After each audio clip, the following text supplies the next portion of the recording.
singer. It was never cockiness, but it was always confidence. The very big deal. Go have a good time! Who isn't? I want to be an example for those kids that don't have any hope. Luke Combs. So I had to go out and earn the fans. The incredibly down-to-earth country music sensation. Maybe superstars are dealing with something, right? And if anyone tells you they're not, they're lying.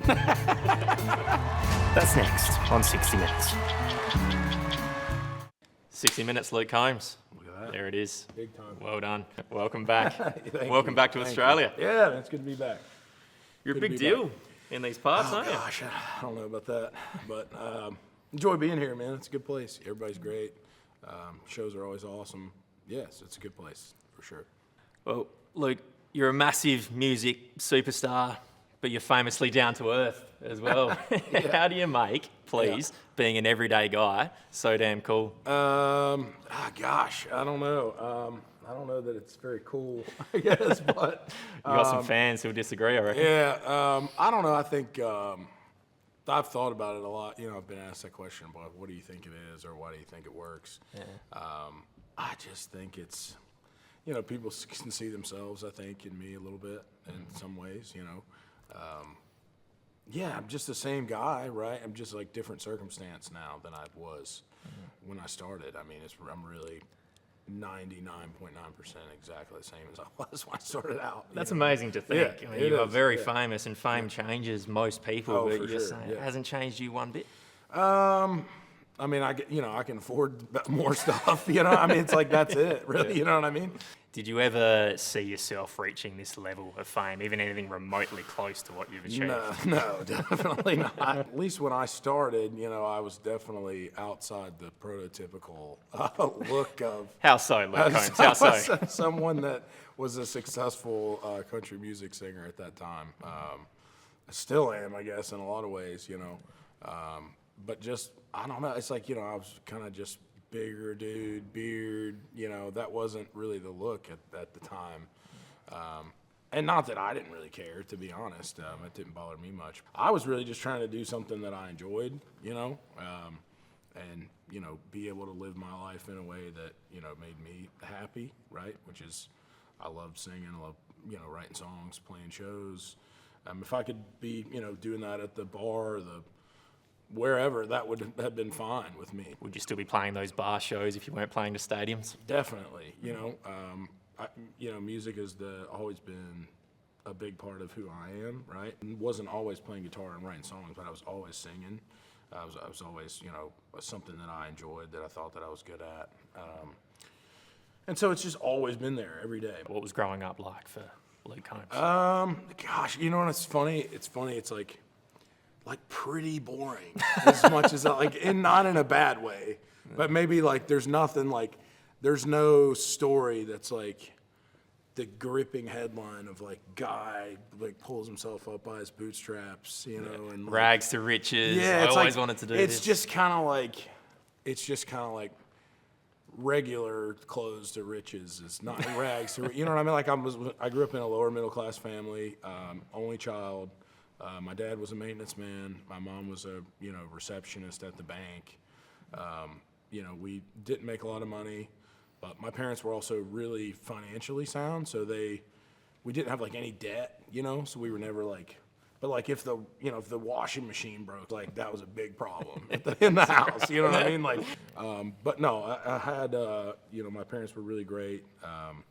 You know, went to public school, sucked at sports, but played sports, really enjoyed it. Yeah, man, it was fun. I had a fun upbringing that was like, it's like what we would say in the States, like an all-American kid kind of, you know, like just kind of grew up in the suburbs. But like, yeah, man, it's like there's not like a headline. I wish there was. You know what I mean? I wish it was like, man, I was born in the woods, and you know what I mean? It's like, well, I might come up with a headline yeah, you for us. should, man. You should. Where did you start singing? It's not like you were singing with your guitar on a stage from Right, a young age, right? What were you right. doing? I started singing as far back as I can remember. Just sang, dude. That's what I did, man. It was what I enjoyed doing. I loved it. And it became, I guess, like middle school, 6th grade, you know. I got in chorus there, and when we were in 6th grade, they made you do every, we call them elective class, which is like gym and band and all that stuff. So I did chorus, and I was like, man, I already like singing anyway. So Chorus, so like, you're talking choir. yeah, choir, yeah, exactly. You look like the quintessential choir performer. I was, man. I had the bow tie and everything, dude. You'd have liked it, man. You'd have liked it. But no, so I was there. I mean, I was in choir every day from then until I graduated high school. So, I mean, I spent probably a fourth of my public education in choir class just singing, dude. It was better than being in science class to me. You know what I mean? It's like, I sucked at science. I didn't want to be there anyway, so. Not a big fan of school? No, I wasn't a big fan of school. I had a bunch of friends. I'm a real social guy, so I loved that aspect of it. I didn't love it. I love learning stuff, but I only want to learn stuff that I want to learn, which is probably not a great attribute. But I did a tough time with like, gosh, like why do I need to know the square root of something? Like what am I, you know what I mean? Like I've never used that one day in my whole life. And then you come out of school and you can't even like balance your checkbook and like, why didn't you teach me how to like do my taxes or like, you know what I mean? Like, well, you probably don't need to worry about that too much anymore. You're financially sound. I'm good. I'm doing well. Yeah, it's good. What was the light bulb moment for you when you've gone from singing in chorus or choir at school to picking up a guitar and going on your way? It was the summer after I turned 21. I was still in college, and I had moved home for the summer to live with my parents and work. I was kind of moping around that summer, man. Just kind of bummed out because all my buddies were still, the previous summers we had all come home to the town we grew up in.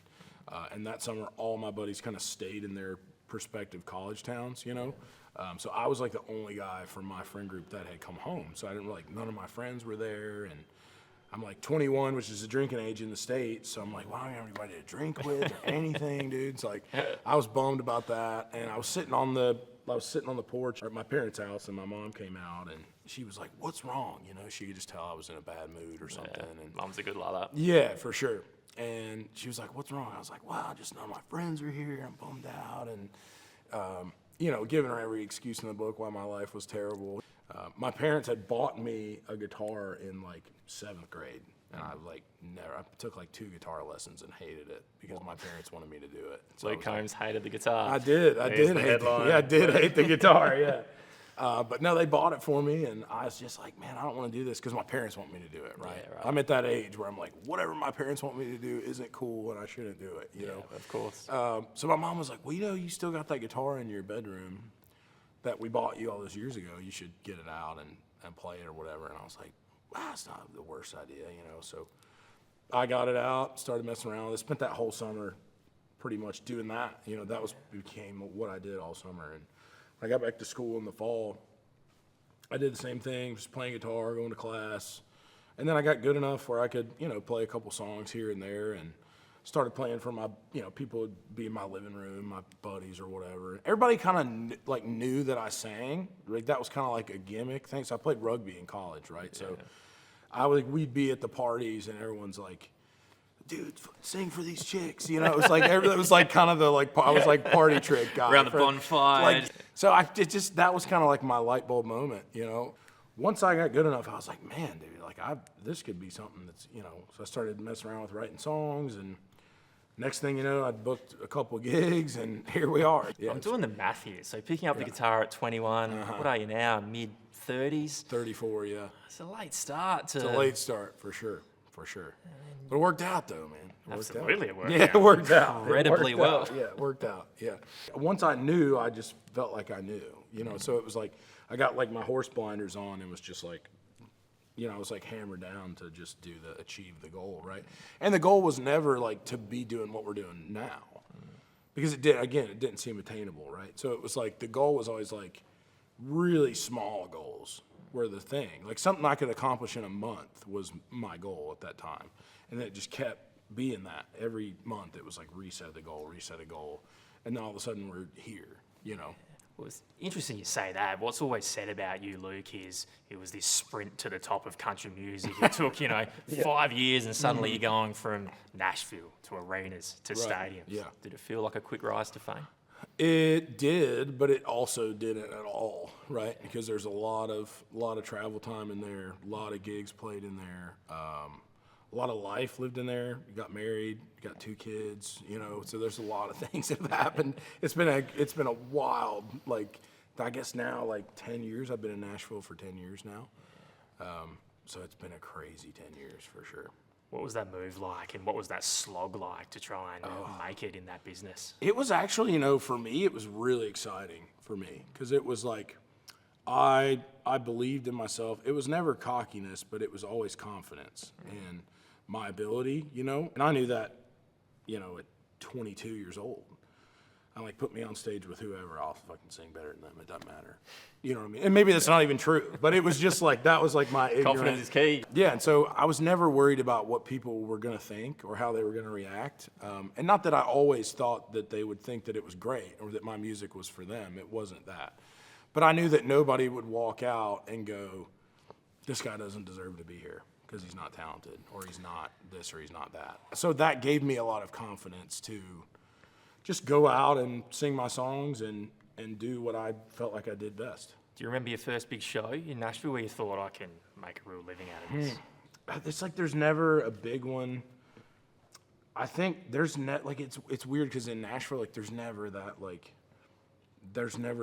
at least for me, there wasn't that moment where it's this is the moment, there's not one moment. It's more like a course of a year and a half, 2 years, where you're really feel man, this is something's happening here. You know what I mean? It's a multitude of events that happen, in a sequence that are okay, well I've got, and now the first thing I got was a booking deal, right? Which is so someone that was we want to essentially take you and put you on stage in all these different places, right? Help you get in the door of these different venues around, the southeastern United States or wherever it is. So that was my number one goal when I came to town, was to I want to be able to go and play my music for people, because I knew if I'm if you put 10 pictures of country singers on a piece of paper, no one's gonna go, God, I got to see that guy. You know what I mean? I'd probably be number 10 on that list. Well, that's you go there with confidence, but you had that doubt, right? That you don't look like you're and I think, superstar. But I knew that I knew that my path would be if I could get in front of people and sing, if they could hear me sing in a room, then they would get it. You know what I mean? They would understand at that point. So I had to go out and earn the fans. That was my mindset, and that's what I wanted to do. I wanted to go out and play in bars and play in theaters and play in clubs, because I knew if I played somewhere and there was 50 people there, well, the next time I came back there might be 100, and then the next time there might be 200, and the next time there might be 500, and then if I could get somebody to bring somebody every time. Is that what happened? Pretty soon, yeah. Pretty soon you're looking at, that number doubling gets pretty fast. You know what I mean? With that confidence and that skill, can you please explain to me why The Voice decided to go, you know what? Nah. It was the no headline thing. Yeah. It was they sent me a letter, and I'm sure I have it somewhere, because I had it on my wall for a long time. Motivation. Yeah, for sure. But it was and it wasn't even it wasn't a I'm going to show them thing. It wasn't that at all. But it was, to me, the letter was validation of the things that I already thought, right? Which were, I think that I have the ability to do this, right? And so getting on the show, to me, it was never about that. It was never I need to be on the show, that'll be my big break. That was not the thought at the time. It was, the letter essentially said, hey, you're a really great singer, but this is a show, and there needs to be entertainment value, and we have to be able to tell a story, and you just don't really have a story. You know what I mean? And I was okay with that. I'm whatever, that's great. So I'm so you're saying I'm a good singer then, right? So I was that's all I needed to hear, man. You know what I mean? I always say that if the shoe was on the other foot and I was the producer, and I walked in, I'd be tell me this guy's gonna like, this guy's the guy that's going to be doing something? Like, I don't think so, pal. You know, it's like, I would have probably said the same thing. I wouldn't have probably believed in me either if I was on the other side of the table. So, but listen, one of the best things that ever happened to me, not getting on there, you know, probably saved me from a completely different path that would have not led to here. So, yeah, I'm thankful for it. Exactly right. You did it your own way, Yeah, didn't you? for sure. Brings me to that. When Hurricane, your song, dropped, you weren't signed, right? You were singing it. You see that video of you and your pals on the balcony. Yep. How quickly did that song change your life? Pretty quickly. And it just went crazy. I mean, it sold 10,000 copies the first week or something, which was like a lot for somebody that didn't have anything going on. And then that caught the attention of a bunch of folks, and that kind of started the chain of events that was, book and deal and all this different stuff. Yeah. Then you're on your way. Yeah, for So sure. eventually stadiums in Australia. Yeah, it's pretty crazy stuff, for sure. You're such a humble person, clearly.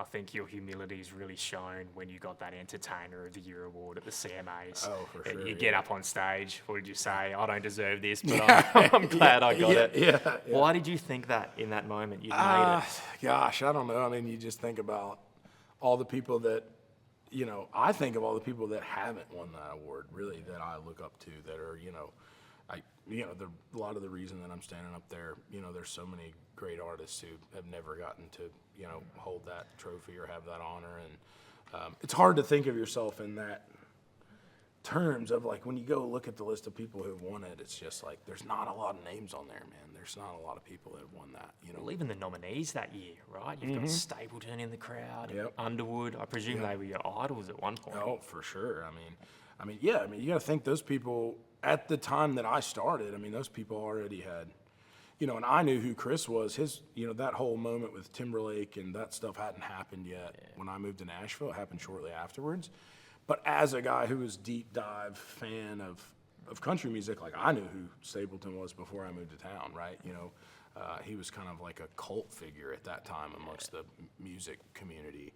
And then finally the world got to see how incredible he was. And so, yeah, everybody there, I'm like, it's people that you've been listening to on the radio for the last decade, and then you're kind of, all of a sudden, you're like in the mix with these people, and it's like, it's wild, man. It really is. We can't chat, Luke, and not mention that Grammys performance. Fast Car, Tracy Chapman. Yeah, that was awesome. To the uninitiated when it comes to country music, admittedly. Yeah. What did that moment mean to someone like you? Oh man, that's definitely in my top 2 or 3 maybe number one moment of my career, professionally, for sure. I mean, that song has been this kind of like, it's been this crazy part of my life ever since I can remember. So, like, one of the first songs I ever remember hearing with my dad, probably my first favorite song that I ever had. I'm talking 4 or 5 years old when I heard that song for the first time. And I've always loved it. I've just always gravitated towards it. Obviously I had those memories with my dad and my first kind of understanding of music and my first favorite song. And so all these moments wrapped into that. And I always found myself coming back to that song throughout my whole life. I would rediscover it every 2 or 3 years, and just love it. And then when I started playing guitar, and that was one of the first things that I wanted to learn. Like, because that lick is so, it's, everybody knows that guitar lick. You hear it, you just instantly know what it is. And so I spent forever trying to learn how to play that and then learn how to sing it and play it at the same time. And so that occupied so much of my time early on before I moved to Nashville. And I would play it at gigs, in my college town, and people loved that. And I played it on a live stream during COVID at my house, and people really loved it, and ended up in the studio like 2 years later and had an extra hour, like wasn't even planning on recording it, to be honest, and was like, well, we got an hour, let's throw this on there, for fun. Just an afterthought. Yeah, and then it just became like the biggest song of mine probably I'll ever put out, probably. So. And one of your biggest moments. For sure. Tracy hadn't performed in almost a decade, I think, at that time, and really hadn't been heard from very much, even at all. And when I had heard whispers of it happening, I was like, there's no way this is going to happen, dude. Like, no way Tracy's going to perform with me, dude. Are you kidding me, right? Like, there's no You're still chance. thinking that way? Yeah, The biggest for thing in sure. country music. Oh, I was like, there's no chance she wants to come sing with me, But I'm so glad she did, man. She was so great and so sweet, so nice. You know, she called me on the phone a few months before the performance, and when it was really getting it got to the point where it was like, man, well, this might, like, she's thinking about it, you know. Like, I hadn't talked to her yet. I hadn't heard from her. The song had already been huge. Like, it was already past kind of its run on the charts or whatever, and hadn't heard from her. So I'm like, gosh, I mean, she hated or whatever. So I'm like, oh boy, I hope she didn't hate it, you know. And yeah, she called me one night. I got a call from her one night at my house, and she was so awesome on the phone, and she just let me fangirl out, and I was like, when you recorded this song, like, why'd you decide to do that and not do this thing? It's like, it was bad, dude. It was like, looking back, it was probably like a little bit embarrassing of a call for me, but I'm so glad I did it. Another collaboration that comes to mind is Ed Sheeran, but I don't know whether to ask you about the track, the performances, or the shotgunning, because that was incredible. You put him through his paces, didn't you? Yeah, for sure, man, for sure. He's the best, man, and we've known each other now for, gosh, I don't know, probably 5 or 6 years, I would think, communicating back and forth. I was actually at his house when, like, COVID started. Like, in the sense of, like, I was at his house, like, outside of London somewhere, like, middle of nowhere. We're about to start a tour in the UK, like 2 days after that. And so I had gone there. We had already played 2 shows. We had already played in Berlin and Amsterdam, I think. So we had like 4 or 5 days off. So I was going to go to his house and write some songs with him. So it was the first night I was there. Me and my wife were there, actually. And we were hammered. I'm going to be honest with you. We got absolutely crushed. You're an honest man. It's like Sunday, it's like we're having like the whole Sunday roast deal going down, and we're like, he's got this like pub thing going as we're just ripping drinks down. And I get a call from my manager. It's like 2 in the morning. He was back in London, and he calls me. It's like 2 in the morning or something. It's like late. We're still up, He's like, hey, man, I just got a call from my buddy he does something in the government or something, I don't know. He's like, tomorrow they're going to announce that they're closing the border to the United States or whatever. He's like, so we got to get on I bought us all plane tickets at like 6 or 7 in the morning, and I was like, it's like, guy, this is not good. So I had to go, I had to pop in and break the news to everybody, like, hey, world's shutting down, Life's guys. over for 2 years, maybe Life's 3. over, boys. Might as well get hammered, you know what I mean? So it was a lot of fun, man. Got up, didn't feel too great in the morning, getting in the car at, 6 a.m. to make it to Heathrow to go back to the States. But it was made for a good story. Absolutely. Made for a good story, for sure. You mentioned you're honest, a lot of raw honesty in your songs, but I want to ask you, Luke, you're also really open about some of the challenges with being on the road and for sure. just in this business. You speak really candidly, and it's remarkable, about OCD and anxiety. Yep. Is that something you still grapple with? It's interesting. I do really well with it for the most part. It's something that in some way I at least think about every day, like at least there's some tinge of it to some extent every day. Probably the worst flare-up of it I've had in, I would say, 3 or 4 years, started about 2 days before this trip. Wow. So the first 2 weeks for me here were a lot of rumination, OCD stuff, and it was not ideal. When people say OCD, people think flicking light switches in the corner. Sure. Is that what we're talking about? Washing No, hands? it's different. Mine's different. It's kind of mine's more of an obscure form of OCD, which is it's all thought based. I mean, I guess all OCD is thought based, right? Yeah. But it's thoughts essentially that you don't want to have that you're having, and then they cause you stress, and then you're stressed out, and then the stress causes you to have more of the thoughts, and then you don't understand why you're having them, and you're trying to get rid of them, but trying to get rid of them makes you have more of them, and it's really complex and really detailed. It's very tedious to pull yourself out of it. It takes a lot of it just takes you have to like know what to do. I'm lucky to be an expert in like how to get out of it now. But I feel for people that struggle with, especially the particular, anyone with OCD really, but the variant that I have is particularly wicked because there's no outward manifestation of it, right? Like you're saying, the flicking of the light switch is all going on in here for me.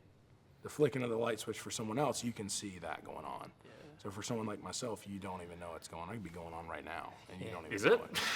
Sometimes, yeah. It has been, yeah. Well, even 2 days before this trip, can you give me an example of what are some of the things you might be thinking about? I think the craziness of the particular disorder that I have is like, it's the way to get out of it is like, it doesn't matter what the thoughts even are.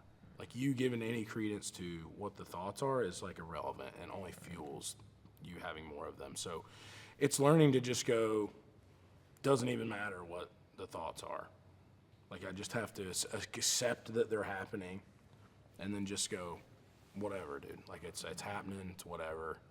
It's weird, sucks, hate it, drives me crazy, but then you just eventually, the less that you worry about why you're having the thoughts, eventually they go away. Because like if there's a bear in front of you, right? Like I imagine that, like there's a bear in front of you and you're like, your fight or flight kicks on, right? And then the bear's gone, right? Well, imagine if your brain stayed in fight or flight, and every time you thought about the bear, another bear showed up in front of you. And then the more you think about it, the more bears there are, and they keep coming and keep coming. And they're never gonna attack you. The bears are never gonna attack you, but you feel like they're going to. But if you stop thinking about the bears and you go, oh, there's bears over there, cool, big deal. Doesn't matter that there's bears over there. Eventually there's less and less and less until there's not any left, Well, what were the thoughts going through your mind before this trip? You mentioned... Well, I mean, they can be intrusively violent thoughts or thoughts about religion. It's like it focuses on things that don't have an answer, right? Like no one worries about is 2 + 2 4. That's not what we're talking about here. It's really questions about who you are as a person that you really can't ever get an answer to. There's never a yes or no answer. And so that's what fuels the anxiety is that you can't ever get an answer and you desperately want an answer for whatever this thing that's bothering you is. But learning to be like, it doesn't matter what the answer is the freedom of you just go, I don't have to have an answer to that question. Does it ever hit you when you're on stage? Because I can imagine performing in front of 50,000 to 70, 80,000 people and that hits. For sure. It definitely has, for sure. And I would tell you, when it hits, man, it can be all-consuming in the sense of it can take, it could be, and it's not, and no exaggeration, but if you have a really bad, I hate saying episode, that makes you sound insane, but if you have a flare-up of it, right, it could be, you could think about it 45 seconds of every minute for weeks. It's debilitating. Yeah. And it's not fun. But, I think about the kids out there that are, first time I probably had any experience with it was 12 or 13, probably. And you don't even know what it is at that time. You're just crippled by it because you're just what is going on, So I really think about, I definitely want to spend some time at some point in my life, doing some outreach to kids that deal with this because it held me back so many times in my life where you're trying to accomplish something, you're doing really great, and then you have a flare up and it's just ruins your whole life for 6 months. You're and then you're back to where you started. And, like I said, luckily I've done my 10,000 hours of that many times. That sounds like a rough 10,000 hours. It is a rough 10,000 hours. But now I have the tools now to, when it happens now, I'm not afraid of it, right? Because I'm not what if I'm like this forever? I know I'm not going to be like this forever now. And so that's helped. I'm probably 90% out of my flare up now, which would have before it could have taken me. And in the midst of doing a world tour, right? So the message is if there's someone out there that's struggling with it, it's possible to continue to live your life and be really successful and have a great family and achieve your dreams while also dealing with, you know, things that you don't want to be dealing with, right? I mean, that's something that I hope people take away from me at the end of, you know, at the end of my career, you know, regardless of the musical success. It's like, I want to be an example for those kids that don't have any hope, that you can still go on and do great things even though you're dealing with something that's really tough. Everyone, even superstars, are dealing with something, right? Oh, absolutely. And if anyone tells you they're not, they're lying. Yeah. Well, if fame hasn't changed you, has having a family? Oh, big time. Big time. How Big so? time. How so? Yeah, man. It just changes your whole outlook on life, really. It changes your priorities, right? Little things that used to bug you or get on your nerves don't seem to matter as much, you know. But no, it's been so awesome, right? I mean, it's like you see these two people who you've never met, right? And they can just kind of fill you with this feeling that you didn't even know you could have. So yeah, I've loved having the boys. They are just the best, man. And they're just like, they're just constant smiles. A lot of frustration, you know, but mostly Sure, smiles. every father would agree. Yeah, but mostly smiles.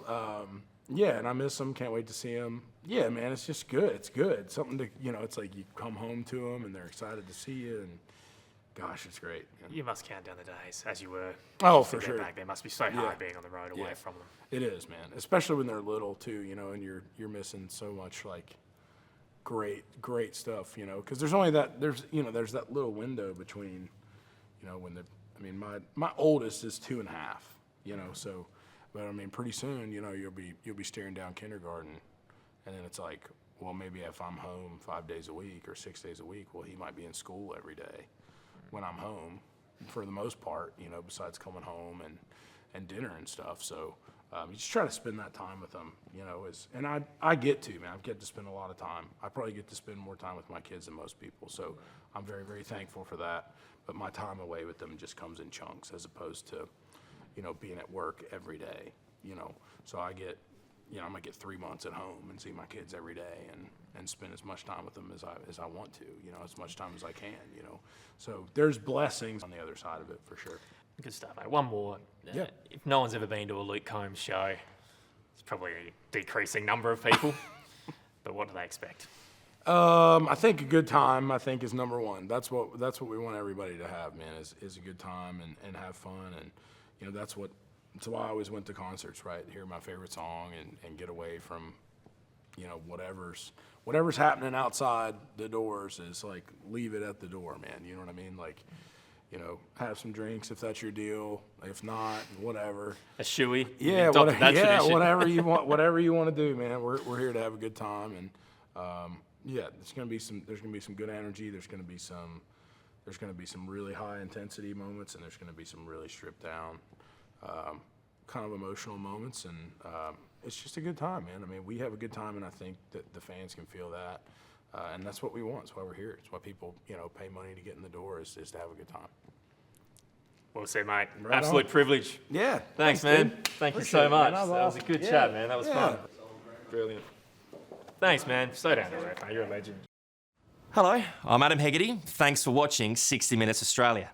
Subscribe to our channel now for brand new stories and exclusive clips every week. And don't miss out on our extra minute segments and full episodes of 60 Minutes on 9now.com.au and the 9Now app.